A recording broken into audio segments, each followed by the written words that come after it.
Daiva Kvederaitė turi šaltalankių ūkį, kuris yra įsikūręs Alytaus rajone. Teisingai? Taip.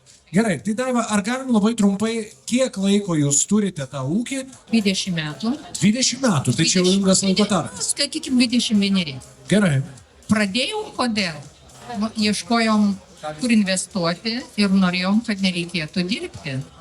Labai geras noras, aš irgi tokį turiu. Taip, nedirbi, pinigėliai auga, skinilapelius yra. Deja, taip nebuvo. Tai jūs vis tiek kažkaip šaltalankiai, nes aš suprasčiau, kad bulvės, ne? Arba kažkas ten grūdinės kultūros. Tai kas vis dėlto atvedė prie tų šaltalankių? Tai va tas ir atvedė noras mažiau dirbti. Nes, kaip ten bebūtų, kiekvienas lietuvis esam turbūt trečia karta nuo žagrės, visi tą žemės ūkį šiek tiek išmanom. Taip. Bent jau taip galvojam.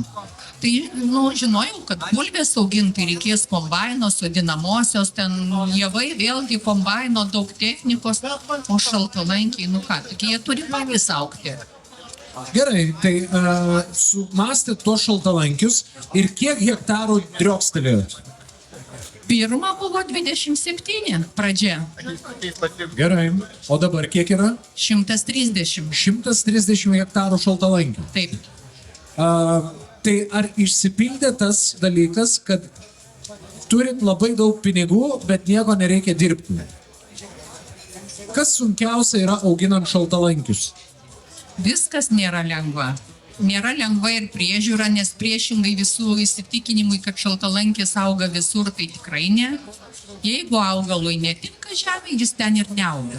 Ir gali verstis per galvą, sodį prižiūrėti, tiesiog bonsą užsiaugins ir tiek. Tai va, ir auginimas labai yra sudėtingas derliaus nuėmimas.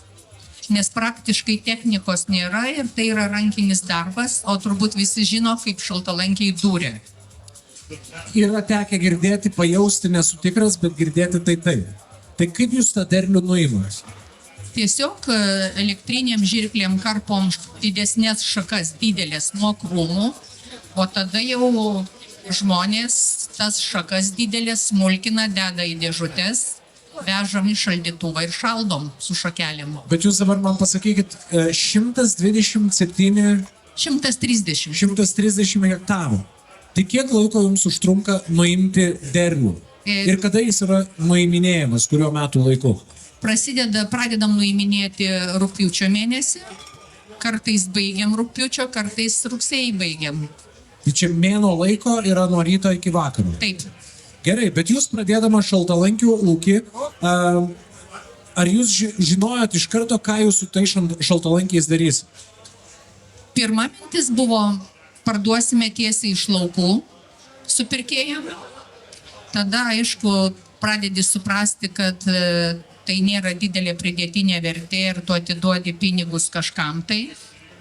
Tada pasistatėm šaldytuvus, kur būtų galima užšaldyti, paskui išvalyti, o galiausiai pasidarėm ir gamybinę perdirbimo įmonę. Tai vat kiek laiko jūs jau turite tą perdirbimo ar ne įmonę ir kokie produktai iškeliauja, kaip čia pasakyti, atsiranda jūsų laukuose ir pas vartotoją atkeliauja ant stalo arba prie stalo arba kažkur? Perdirbimą jau turime 10 metų. Tai gaminam įvairius produktus, sultis, sirupus, sirupą su arbatai galite čia padegustuoti vietoje, užsisakyti. Aš tada paklausiu, aš žinau, kad šiandien mes turim galimybę padegustuoti jūsų produkciją, ką mes galėsim degustuoti. Taip, turbūt jau gal padavėjai jums atnešė, ragavote šaltalankių gyrą. Šaltalankių gyrą, taip. Ir dar galite padegustuoti šaltalankių arbatą, galite užsisakyti šiltą arbatą arba su imbiru, arba tik šaltalankių. Šiaip šaltalankių arbata, kai užpuola peršalimas, mano yra numeris 1. Taip. Ir labai skanu ir kažkaip labai gerai prakaitėlį muša. Taip. Kuo šiaip šaltalankis pasižymi kaip augalas, kokių jisai turi gerųjų elementų, savybių ir jos stiprybė, kur yra? Tai, žinot, kaip ir kiekvienas turbūt auginantis, kas ten braškės, šilauogės, svarainius, šaltalankius, kiekvienas sakys, kad mano uoga tai yra pati geriausia, sveikiausia, nuostabiausia. Taigi, šaltalankiai yra pačios geriausios, sveikiausios uogos. Vitaminas C, vitaminai B, B12, ko labai reikia vegetarams, veganams. Omega 3, omega 6, 7, 9. Tai, prašau. Jūs, kai jau tie šaltalankiai iškeliavo į perdirbimo liniją, ne, turbūt tada atsirado ir prekės ženklas Amberi. Tikrai Teisingai suprantu, taip? Tai pavyzdžiui, aš dabar kaip vartotojas, ar ne, kur aš galiu rasti jūsų produkcijos? Kaune, Vilniuje, ir Alytuje, Birštone, Prienuose mes pristatom į parduotuvės. Ne į prekybos tinklus, bet nedidelės parduotuvės. Turime elektroninę parduotuvę, siunčiam per paštomatus. Galima užsisakyti pas mus. Gerai, o kaip jūs draugaujate su Ivo Balte?